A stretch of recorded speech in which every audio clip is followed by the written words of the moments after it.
Hello बच्चों, मैं स्मिता बिजलवान स्वागत करती हूँ आपका आईसीटी वर्चुअल क्लासरूम में। और आज हम पढ़ने जा रहे हैं हमारे साइंस का chapter physical and chemical change.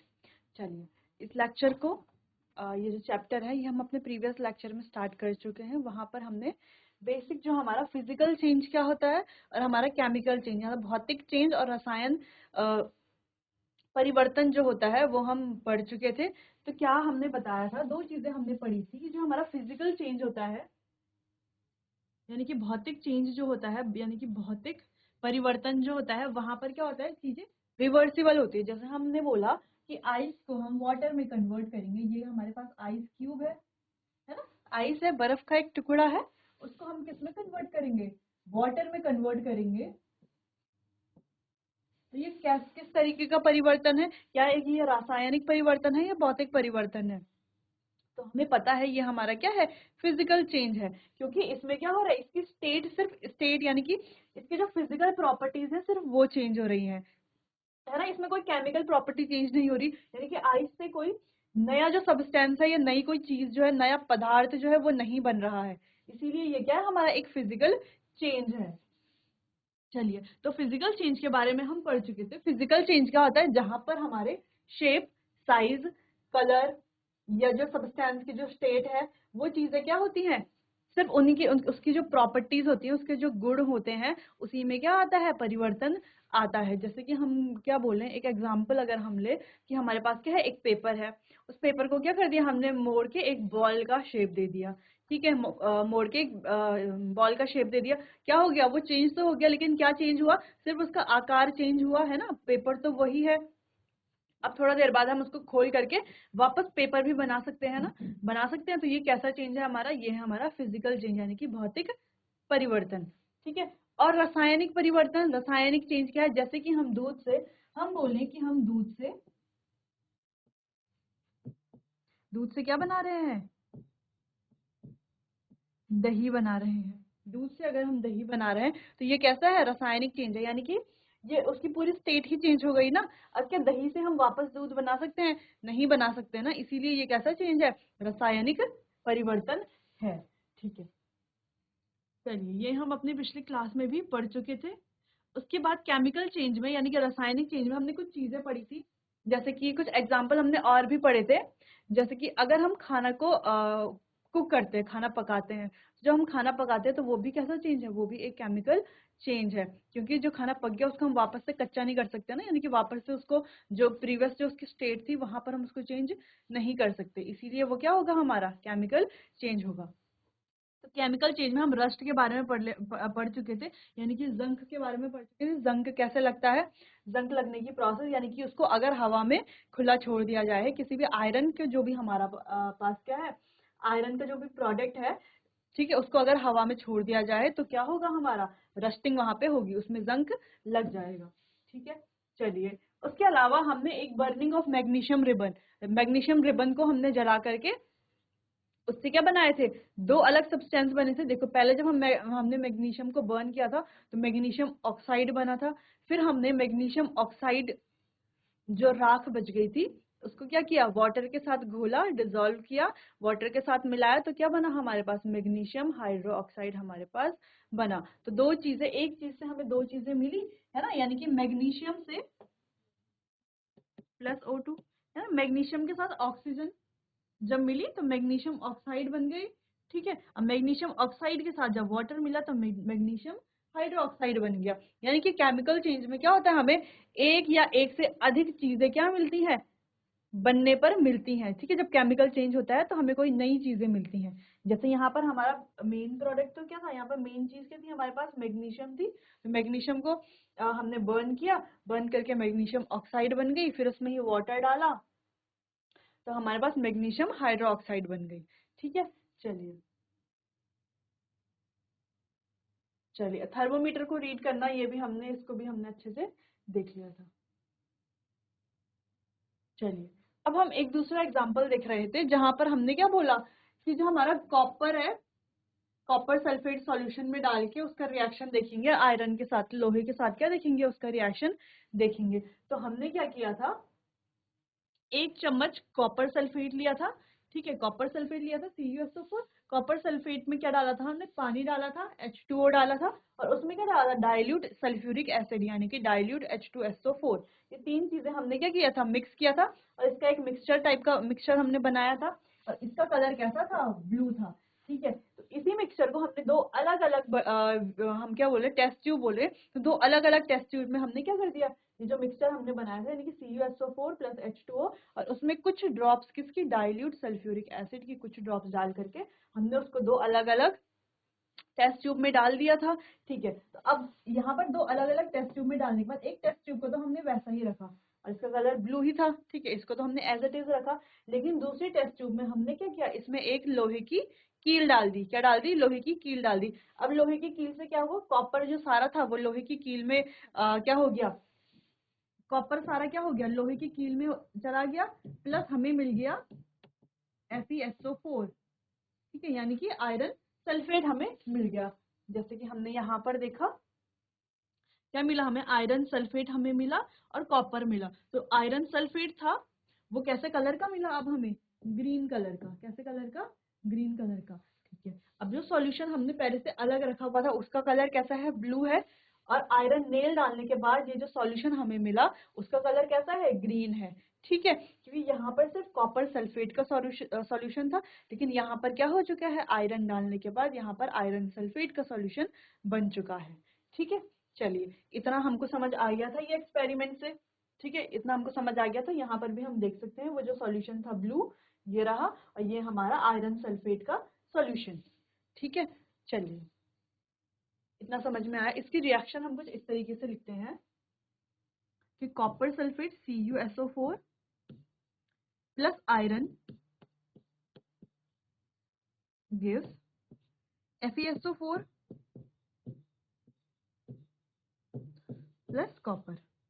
ठीक है, क्या हुआ, अब यहाँ पर आयरन सल्फेट बन गया और कॉपर हमारा अलग, यानी कि उस नेल पे सारा कॉपर हमारा डिपॉजिट हो गया। ठीक है, नेल के ऊपर यानी कि जो हमने ब्लेड डाली या नेल डाली, कोई भी लोहे की चीज हमने डाली, उस पर हमारा कॉपर क्या हो गया, डिपॉजिट हो गया।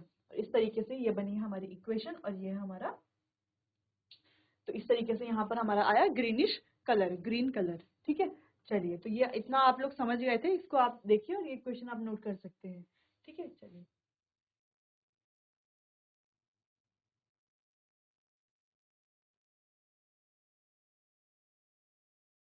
चलिए, तो ये एक्सपेरिमेंट आपको समझ में आया, ये जो हमने एक्सपेरिमेंट किया, यानी कि इस एक्सपेरिमेंट में क्या हुआ, एक केमिकल चेंज हुआ है ना, कॉपर सल्फेट से हमें कॉपर मिल गया और आयरन से हमें आयरन सल्फेट, फेरस सल्फेट भी हम इसको बोलते हैं या हम इसको आयरन सल्फेट बोल सकते हैं। ठीक है, तो ये हमारे पास जो हमारा प्रोडक्ट है वो हमें मिला। ठीक है, चलिए तो ये भी क्या है, हमारा एक केमिकल चेंज है। चलिए आगे देखते हैं, to set up to pass gas through lime water. चलिए लाइम गैस के थ्रू हम कैसे गैस को पास करेंगे, अब हम वो देखते हैं। Take about a teaspoonful of vinegar in a test tube. तो एक टेस्ट ट्यूब हमें लेनी है, एक टेस्ट ट्यूब इस तरीके की, और टेस्ट ट्यूब में क्या लिया है हमने, विनेगर लिया है। क्या लिया है, विनेगर। ठीक है, add a pinch of baking soda. अब उसमें क्या डालेंगे हम, एक पिंच क्या ऐड करेंगे, बेकिंग सोडा। बेकिंग सोडा हम उसमें ऐड करेंगे। You would hear a hissing sound and see bubbles of a gas coming out. ठीक है, तो विनेगर में अगर हम थोड़ा सा क्या डाल देंगे, बेकिंग सोडा अगर हम डालेंगे तो हमें क्या दिखेगा, हमें दिखेगा कुछ, क्या होगा, हिसिंग साउंड आएगा, हिसिंग साउंड आएगा और कुछ बबल्स हमें दिखेंगे। ठीक है, बबल्स हमें दिखेंगे। Pass this gas through freshly prepared lime water. इस गैस को हमें किससे पास करवाना है, जो हमने अभी क्या, फ्रेशली प्रिपेयर्ड लाइम वाटर अगर हमारे पास है तो उससे हमें क्या कराना है, इस गैस को पास कराना है, और हमारे कुछ इस तरीके की रिएक्शन होगी, यानी कि विनेगर जिसमें हमारा एसिटिक एसिड होता है, प्लस बेकिंग सोडा जिसमें हमारा सोडियम हाइड्रोकार्बोनेट होता है, क्या देगा हमें, कार्बन डाइऑक्साइड और कुछ अदर सब्सटेंसेस देगा। यानी कि वो जो गैस बाहर आ रही थी, अब आ रही थी हिसिंग साउंड वाली, है ना, बबल्स वाली, तो वो क्या थी, हमारी कार्बन डाइऑक्साइड गैस थी। चलिए, तो इस तरीके से कुछ वो रिएक्शन हमारी हो रही है। अब क्या होगा, यहाँ इसमें क्या प्रेजेंट है, ये हमारी एक टेस्ट ट्यूब है, इसमें क्या प्रेजेंट है, विनेगर और बेकिंग सोडा हमारे पास इसमें प्रेजेंट है। और ये दूसरी टेस्ट ट्यूब है, इसमें क्या है, हमारे पास लाइम वाटर है। क्या है इसमें, लाइम वाटर है। ठीक है। तो यहाँ पर हमने इस तरीके की एक कॉर्क लगाई है, कॉर्क लगा करके क्या करा है हमने, इसको सील कर दिया है। और यहाँ पर ये जो ट्यूब है, ये यहाँ पर हमारी यहाँ तक ये ट्यूब है। अच्छा, जैसे हम इसमें बेकिंग सोडा हम डालेंगे तो क्या होगा, यहाँ से गैस निकलेगी कुछ, ठीक है, कुछ गैस निकलेगी और क्या बबल्स निकलेंगे, हिसिंग साउंड से गैस निकलेगी। तो वो गैस इस पाइप के थ्रू कहाँ जाएगी हमारी, सीधा लाइम वाटर में जाएगी। कहाँ जाएगी, लाइम वाटर में जाएगी। तो क्या होगा, reaction between carbon dioxide and lime water is as follows. Carbon dioxide lime water हमारे क्या CaOH होल ट्वाइस, क्या बनेगा हमारा, कैल्शियम कार्बोनेट प्लस वाटर हमें मिलेगा। यानी कि जब कार्बन डाइऑक्साइड इस पास थ्रू लाइम वाटर, यानी कि जो ये कार्बन डाइऑक्साइड है इस लाइम वाटर में क्या हो रही है, पास हो रही है, तो हमें क्या मिलता है, कैल्शियम कार्बोनेट इस फॉर्म। तो यहाँ पर क्या फॉर्म होगा, यानी कि इस बीकर में क्या फॉर्म होगा, कैल्शियम कार्बोनेट। क्या फॉर्म होगा, कैल्शियम कार्बोनेट यहाँ पर हमारा फॉर्म होगा, which makes lime water milky. इससे जो हमारा लाइम वाटर है वो क्या बन जाएगा, मिल्की बन जाएगा, ठीक है, दूध जैसा, ठीक है। The turning of lime water into milky is a standard test of carbon dioxide, ठीक है। कार्बन डाइऑक्साइड का क्या है, ये एक स्टैंडर्ड टेस्ट है। यानी कि कभी भी जब लाइम वाटर मिल्की हो तो हमें क्या पता चल जाएगा कि वहां पर क्या प्रेजेंट है, कार्बन डाइऑक्साइड को हमने उसमें उसमें क्या किया है, डाला है। तो इस तरीके की इसकी रिएक्शन है और लाइम वाटर को क्या करता है, ये मिल्की करता है। तो ये सबसे इंपॉर्टेंट पॉइंट क्या है कि जो हमारा कार्बन डाइऑक्साइड है वो लाइम वाटर को क्या क्या करता है, मिल्की बना देता है। तो ये सबसे इंपॉर्टेंट पॉइंट है और ये हमारा MCQ में भी पूछा जाता है, ठीक है। तो क्वेश्चन आंसर्स में भी ये पूछा जाता है कि जो CO2 गैस होती है वो लाइम वाटर को कैसे टर्न करती है, मिल्की करती है। ये जो CO2 गैस है वो किसको मिल्की टर्न करती है, या कौन सी गैस है वो लाइम वाटर को मिल्की टर्न करती है। तो तीनों का आंसर हमें पता होना चाहिए, ठीक है। तो आप इसको नोट कीजिए रिएक्शन को और आगे देखिए।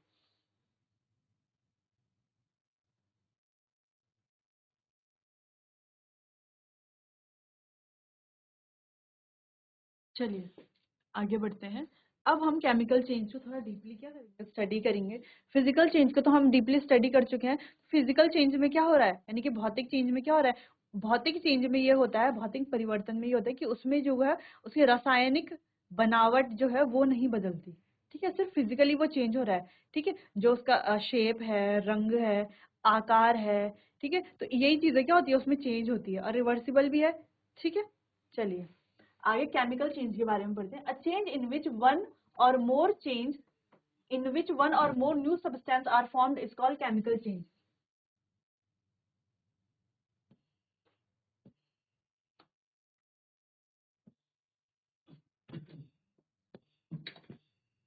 चलिए, जो चेंज जिसमें one or more new substance are formed is called chemical change, जिसमें एक या एक से ज्यादा क्या हो, केमिकल सब्सटेंस फॉर्म हो, उसी को क्या बोलेंगे हम, उसी को बोलेंगे हम केमिकल चेंज। यानी कि जो रासायनिक परिवर्तन है जिसमें एक या एक से ज्यादा पदार्थ क्या हो हमारे बने, प्रोड्यूस हो, फॉर्म हो, उसी को क्या बोला जाएगा, केमिकल चेंज बोला जाएगा, ठीक है। जैसे कि हम ये वाला हम एग्जांपल बोल रहे थे, magnesium plus oxygen give magnesium oxide, ठीक है। और इसमें ही हमने क्या कर दिया, वाटर ऐड किया, हमें क्या मिला, मैग्नीशियम हाइड्रोक्साइड। एक से ज्यादा हमें क्या मिल रही है, चीजें मिल रही हैं, एक से ज्यादा पदार्थ हमें मिल रहे हैं, तो ये क्या है, हमारा रासायनिक परिवर्तन है। अब chemical change is also called a chemical reaction, तो केमिकल चेंज को केमिकल रिएक्शन भी हम बोल सकते हैं, ठीक है। यानी कि रासायनिक जो रिएक्शन है हमारी वो भी हम बोल सकते हैं, इस तरीके से जो ये रिएक्शन है ये भी हम बोल सकते हैं। चलिए, chemical change are very important in our life, तो ये हमारी लाइफ्स में क्या करते हैं, बहुत ही इंपॉर्टेंट एक रोल प्ले करते हैं, यानी कि हमारी जिंदगी के लिए क्या है, बहुत ही इंपॉर्टेंट है। All new substances are formed as a result of chemical change, जितने भी हमारे नए पदार्थ क्या होते हैं, बनते हैं, वो किससे बनते हैं, वो हमारे केमिकल चेंज के प्रताप से ही बनते हैं, ठीक है। जितने भी हमारे क्या है नए पदार्थ हैं वो जो बनते हैं वो केमिकल चेंज की वजह से ही बनते हैं। For example digestion of food in our body, यानी कि जो हमारी बॉडी में खाने का पाचन होता है वो भी किस वजह से होता है, वो भी क्या है, वो कैसी प्रक्रिया है, एक केमिकल चेंज ही तो है ना वो भी। देखो हमारी बॉडी में क्या होता है, हम खाना खाते हैं, ठीक है, तो खाना खाने के बाद खाना पचता है, तो जो डाइजेशन हमारे फूड का होता है, यानी कि पाचन जब होता है वो भी एक क्या है, रासायनिक परिवर्तन है। क्यों? क्योंकि जो खाना पच गया, तो पचे हुए खाने से क्या हम दोबारा से फूड बना सकते हैं? नहीं बना सकते ना, वो आगे फर्दर प्रोसेस के लिए जाएगा। ठीक है, तो इसीलिए वो भी क्या है, एक हमारा केमिकल चेंज है। ठीक है, राइपनिंग ऑफ फ्रूट्स, यानी कि जब फ्रूट्स हमारे क्या हो जाते हैं, पक जाते हैं। फ्रूट्स का पकना भी क्या है, यानी कि फलों का पकना भी क्या है, एक केमिकल चेंज ही है, रासायनिक परिवर्तन ही है। क्योंकि पके हुए फल से हम वापस कच्चा फल बना सकते हैं क्या? है ना, यानी कि एक तरफ हमारा है राइप फ्रूट, है ना, एक पहले हमारा अनराइप फ्रूट, अनराइप फ्रूट यानी कि कच्चा फ्रूट, अनराइप यानी कि कच्चा फ्रूट। तो अनराइप फ्रूट से क्या बनता है हमारा राइप फ्रूट। ठीक है, अनराइप फ्रूट से क्या बनता है हमारा राइप फ्रूट, यानी कि कच्चे फल से बनता है पका हुआ फल। तो क्या पके हुए फल से दोबारा वो फल कच्चा फल बन सकता है? नहीं बन सकता ना। बनता तो क्या हो जाता है, ये फिजिकल चेंज हो जाता, लेकिन नहीं बनता। इसीलिए ये क्या है हमारा, ये भी हमारा एक रासायनिक परिवर्तन है। ठीक है, फर्मेंटेशन ऑफ ग्रेप्स, ग्रेप्स का फर्मेंट करना, ग्रेप को जब हम जो हमारे अंगूर है उनको फर्मेंट करना, वो प्रोसेस भी कैसे, एक केमिकल चेंज है, happen due to series of chemical change. तो ये सारी ही जो प्रोसेस है वो कैसे होती है हमारी, केमिकल चेंज की वजह से, यानी कि रासायनिक परिवर्तन की वजह से ये सारी प्रोसेस हमारी होती है। ठीक है, चलिए अगला, a medicine is the end product of a chain of chemical reaction. जैसे कि दवाइयाँ हैं, ठीक है, दवाइयाँ ऐसे तो नहीं बनती, बहुत सारी केमिकल रिएक्शंस होती हैं, है ना, रासायनिक रिएक्शंस होती हैं, जिनसे हमारा क्या बनता है, मेडिसिन बनती है। तो क्या फिर मेडिसिन से वापस हम केमिकल रिएक्शन करा के वापस से वो वाला प्रोडक्ट बना सकते हैं? नहीं बना सकते। ठीक है, तो जो मेडिसिन का बनना होता है वो भी क्या है, एक केमिकल रिएक्शन है। यूजफुल न्यू मटेरियल, तो जो भी हमारे नए मटेरियल्स हैं यूजफुल, जैसे कि प्लास्टिक है या डिटर्जेंट पाउडर है, are produced by chemical reaction, ये सब भी केमिकल रिएक्शन की वजह से ही बनते हैं। Indeed every new material is discovered by studying chemical changes, और हर एक नया मटेरियल जो भी डिस्कवर कैसे डिस्कवर होता है, जो भी हमारा कोई नया मटेरियल है उसको हम कैसे डिस्कवर करते हैं, केमिकल चेंज को स्टडी करके हम उसको डिस्कवर करते हैं। ठीक है, तो ये केमिकल चेंज के कुछ इंपॉर्टेंट पॉइंट्स हैं, ये आप अपनी कॉपी पे नोट कीजिए और इन्हें पढ़िए।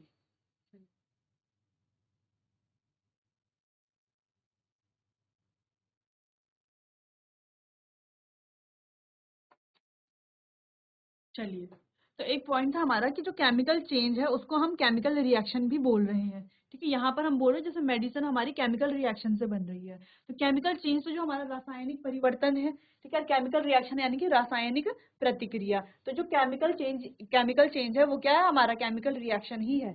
ठीक है, तो हम यहाँ पर बोल रहे हैं कि जो हमारी दवाइयाँ हैं, मेडिसिन हैं, वो भी कैसे बनती हैं, हमारी रासायनिक प्रतिक्रियाओं से ही बनती हैं। और बोल रहा है कि every new material is discovered, यानी कि कोई भी नया मटेरियल जिसको हम क्या करते हैं, डिस्कवर करते हैं, जिसको हम खोजते हैं, कोई भी नया मटेरियल जिसको हम खोजते हैं वो भी रासायनिक प्रतिक्रिया से ही बनता है, उसी के द्वारा हम उसको खोजते हैं, उसी के द्वारा वो खोजा जाता है। ठीक है, क्योंकि हम पहले उसकी रासायनिक प्रतिक्रियाओं को पढ़ते हैं, उसका जो परिवर्तन है उसको पढ़ते हैं, फिर जाकर के हम नया मटेरियल प्रोड्यूस करते हैं। ठीक है, तो चलिए आपने ये पॉइंट्स पढ़ लिए होंगे, आगे देखते हैं। We have seen that one or more substances are produced in a chemical change। हम देख रहे हैं कि रासायनिक परिवर्तन में एक या एक से ज्यादा पदार्थ भी बनते हैं। In addition to new product, the following may accompany a chemical change। चलो देखते हैं, heat, light or any other radiation, ultraviolet may given off as absorbed, sound may be produced, a change in smell may take place or a new smell may be given off, a color change may take place, a gas may be formed। ठीक है, तो क्या क्या नई चीजें जो है, हाँ मतलब प्रोडक्ट के साथ साथ कुछ और चीजें भी बन सकती हैं। ठीक है, प्रोडक्ट के साथ साथ और चीजें भी बन सकती हैं, जैसे कि कोई नई गैस भी बन सकती है। ठीक है, कोई नई क्या बन सकती है, गैस भी फॉर्म हो सकती है, बन सकती है। कलर भी चेंज हो सकते हैं, जैसे कि हमने देखा वहां पर आयरन सल्फेट और कॉपर सल्फेट, तो उसका कलर क्या हो गया, ब्लू से ग्रीन में चेंज हो गया, तो कलर चेंज भी हो सकता है। ठीक है, जरूरी नहीं, मतलब प्रोडक्ट बन सकता है, बनेगा, नया प्रोडक्ट बनेगा, लेकिन प्रोडक्ट के साथ साथ एडिशन में क्या बनेंगे, हमारे नए प्रोडक्ट भी बनेंगे, और जिनमें क्या होगा, जिनको हम केमिकल चेंज के साथ ही देखते हैं, जैसे कि हम देख सकते हैं कि कोई गैस हमारी फॉर्म हो रही है। ठीक है, या कलर चेंज हो रहा है, स्मेल में चेंज हो रही है, पहले हो सकता है कि पंजेंट स्मेल स्मेल आ रही हो, फिर हो सकता है कि प्लीजेंट स्मेल आ रही हो।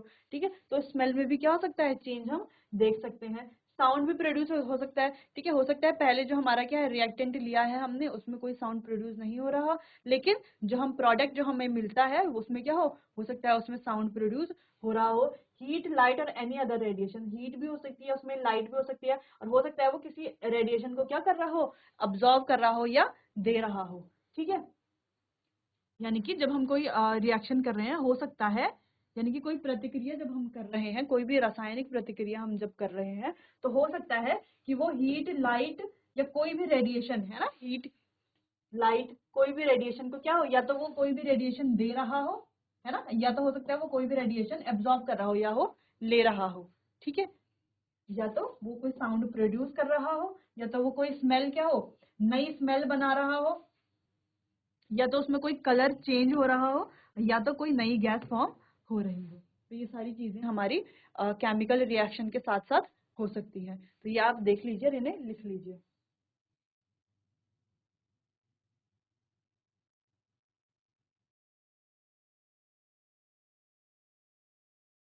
चलिए ये हमने देख लिया, अब कुछ एग्जाम्पल्स देख लेते हैं। एग्जाम्पल्स वैसे हम पीछे से देखते आ रहे हैं, लेकिन हम यहाँ पर कुछ और एग्जाम्पल्स को डिस्कस करते हैं। जैसे कि magnesium of burning of magnesium ribbon is a chemical change, ठीक है। तो मैग्नीशियम रिबन का जलना क्या है, एक केमिकल चेंज है, ठीक है। तो वो हम पढ़ चुके हैं, क्यों है केमिकल चेंज, क्योंकि जो हमारा मैग्नीशियम रिबन है वो बर्न होता है, उससे क्या बनती है, मैग्नीशियम रिबन जब बर्न होता है तो क्या बनती है वहां पर हमारी ऐश, यानी कि राख बनती है। राख से क्या हम दोबारा बना सकते हैं मैग्नीशियम को, राख से हम दोबारा मैग्नीशियम नहीं बना सकते ना, इसीलिए वो क्या है, एक केमिकल चेंज है। बर्निंग ऑफ कोल, वुड और leaves is also a chemical change, यानी कि कोयला, लकड़ी, पत्तियों का जलना भी क्या है, एक केमिकल चेंज है। लगभग सारी चीजों का जलना क्या होता है, एक तरीके से एक केमिकल चेंज ही होता है।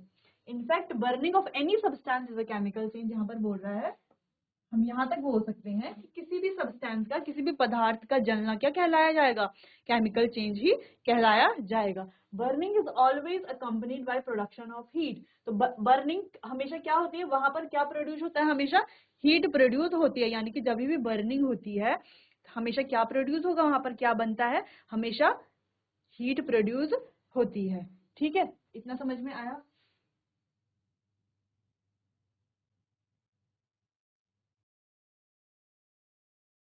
ठीक है, इतना समझ में आया कि बर्निंग, किसी भी चीज की अगर हम बोले कि बर्निंग हो रही है, तो बर्निंग यानी कि वो क्या है, एक केमिकल प्रोसेस है, ठीक है, केमिकल चेंज है, यानी कि रासायनिक परिवर्तन है। और वहां पर हमेशा क्या प्रोड्यूस होगा, जब भी बर्निंग की कोई भी प्रोसेस होगी वहां पर हमेशा क्या प्रोड्यूस होगा, हीट प्रोड्यूस होगी।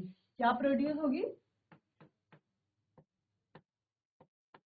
हीट प्रोड्यूस होगी, ठीक है। अगला एग्जांपल है हमारा, explosion of fireworks is a chemical change, यानी कि जो पटाखे होते हैं, फायरवर्क यानी कि जो हमारे पटाखे होते हैं उनका फटना, वो भी क्या होता है, एक केमिकल चेंज होता है।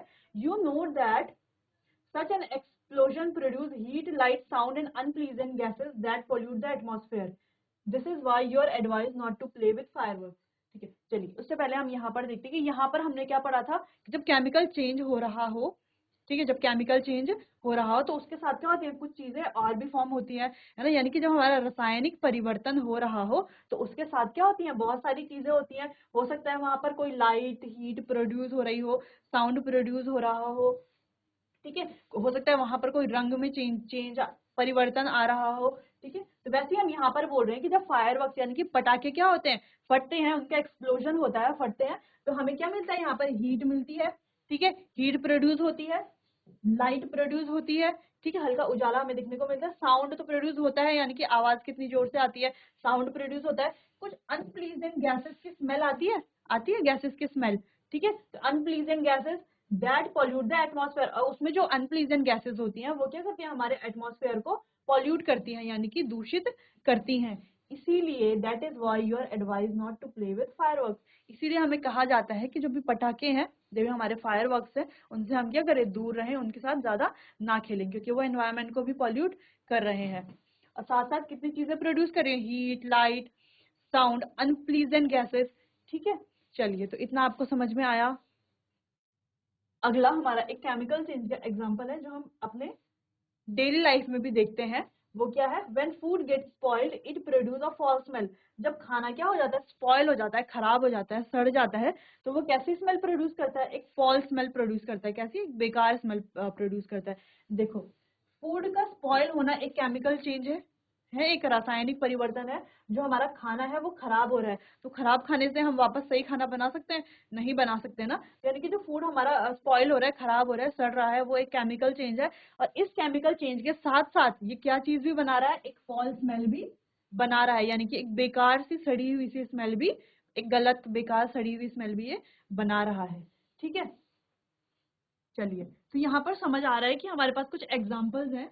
ये हमारे पास जो एग्जाम्पल है केमिकल चेंज के एग्जाम्पल तो हैं, इसके साथ साथ जो हमारे अलग, उनके साथ जो रिएक्शन के साथ हमारे जो अलग प्रोडक्ट बन रहे हैं वो भी हमें यहाँ पर पता चल रहा है। जैसे यहाँ पर हमारा लाइट, साउंड, ये चीजें प्रोड्यूस हो रही थी, वैसे यहाँ पे एक फॉल स्मेल प्रोड्यूस हो रही है। ठीक है, चलिए अब अगला देखते हैं। You must have notice that a slice of an apple acquires a brown colour if it is not consumed immediately. हमने देखा होगा कि अगर हमारे पास क्या है, कोई एप्पल है, ठीक है, उसको हमने कुछ देर के लिए रख दिया, अगर हमने उसको काट करके कुछ देर के लिए रख दिया, तो हमें क्या दिखता है, उसमें थोड़ा देर बाद ब्राउन ब्राउन सा कलर आ जाता है। अगर हमने उसको उसी समय नहीं खाया तो उसमें क्या आ जाता है, ब्राउन कलर आ जाता है। If you have not seen this change in colour, cut a fresh slice of apple and keep it away for a some time. अगर आपने ऐसा नहीं देखा है तो आप क्या कर सकते हैं, अपने घर में जाके एप्पल को काट के थोड़ा देर उसको अलग रखिए, तो आपको दिख जाएगा उसमें क्या हो जाएगा, वो ब्राउन कलर आ जाएगा। ठीक है, repeat the same activity with slice of potato और ब्रिंजल। इसी एक्टिविटी को हम पोटैटो के साथ भी कर सकते हैं, ब्रिंजल के साथ भी कर सकते हैं। उनका भी कलर क्या हो जाएगा, चेंज हो जाएगा। The change of colour in these cases is due to formation of new substance. तो ये चेंज ऑफ कलर जो है, ये किस चीज को दर्शाता है कि यहाँ पर क्या नया पदार्थ बन रहा है। क्या हो रहा है, नया पदार्थ बन रहा है, यहाँ पे कोई नया सब्सटेंस क्या हो रहा है, फॉर्म हो रहा है। ठीक है, तो ये हम पोटैटो के साथ भी कर सकते हैं, आलू के साथ, ब्रिंजल यानी कि जो हमारे बैंगन होते हैं, बैंगन के साथ भी हम ये देख सकते हैं कि वहां पर क्या हो रहा है, कोई नया सब्सटेंस या नया पदार्थ हमारा बन रहा है। तो ये हमारे कुछ एग्जाम्पल हैं केमिकल चेंज के, यानी कि रासायनिक परिवर्तन के कुछ एग्जाम्पल हैं। तो आप ये एग्जाम्पल्स देखिए, इन्हें लिखिए, और इनके साथ जो और चीजें भी बन रही हैं, है ना, चेंज के साथ क्या हो रहा है, कहीं पे स्मेल है, कहीं पे साउंड है, कहीं पे हीट है, तो ये चीजें भी बन रही हैं। ठीक है, चलिए आप अब इसको नोट कीजिए।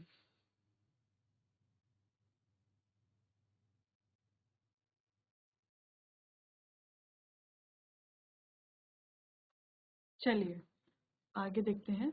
आगे हमारा रस्टिंग ऑफ आयरन, यानी कि लोहे में जंग लगने की जो प्रक्रिया होती है। This is one change that affect iron articles and slowly destroys them. ये एक ऐसा चेंज है जो हमारे आयरन के, लोहे के जो भी आर्टिकल्स होते हैं, जो भी चीजें बनी होती हैं, उनको क्या करता है, डिस्ट्रॉय कर देता है। ठीक है, since iron is used in making bridges, चलो जैसे हमारा आयरन है वो ब्रिज बनाने में, शिप यानी कि बड़े बड़े जहाज बनाने में, कार्स को बनाने में, ट्रक्स को बनाने में क्या होता है, यूज होता है। और भी बहुत सारे आर्टिकल्स को बनाने में यूज होता है।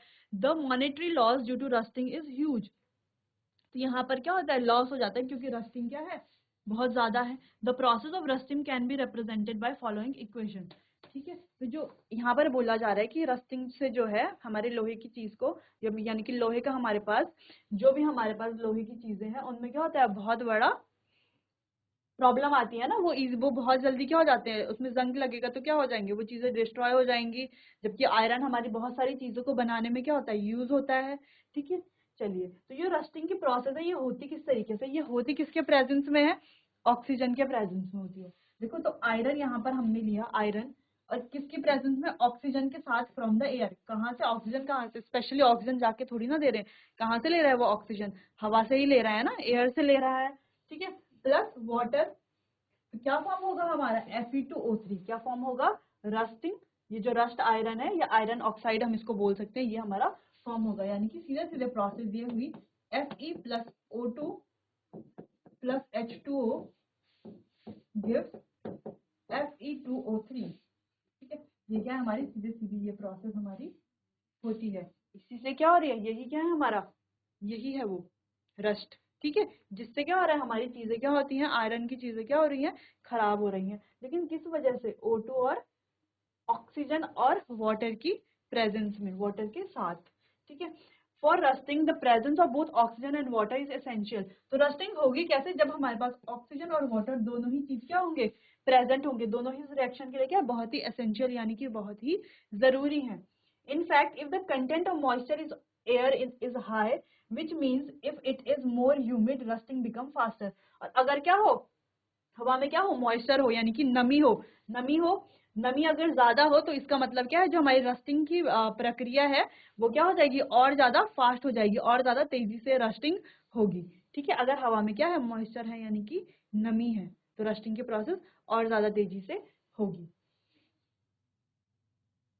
चलिए, तो आज हमने तो रस्टिंग तक पढ़ लिया कि आयरन में जो है वो रस्टिंग कैसे कैसे होती है, क्या हमारे जो एसेंशियल यानी कि जरूरी जो कंपोनेंट है वो क्या है हमारे, हमारे पास हमारा ऑक्सीजन और वाटर क्या है, बहुत ज्यादा इंपॉर्टेंट है रस्टिंग के लिए। इन्हीं की मदद से क्या होती है, रस्टिंग होती है, जो कि हमारे आयरन आर्टिकल्स को क्या करती है, खराब करती है। अब हम अपने नेक्स्ट लेक्चर में पढ़ेंगे तो कैसे हम रस्टिंग से बच सकते हैं, कैसे हम अपने जो आयरन आर्टिकल्स हैं उनको रस्टिंग से प्रिवेंट करा सकते हैं, बचा सकते हैं, वो सब हम पढ़ेंगे अपने अगले लेक्चर में। अभी तक जो भी हमने टॉपिक पढ़े हैं उसको आप क्या कीजिए, घर जाके उसको अच्छे से पढ़िए, रिवीजन कीजिए, नोट्स बनाइए, क्वेश्चन प्रैक्टिस कीजिए। और अब तक के लिए लेक्चर में बने रहने के लिए आपका बहुत बहुत धन्यवाद।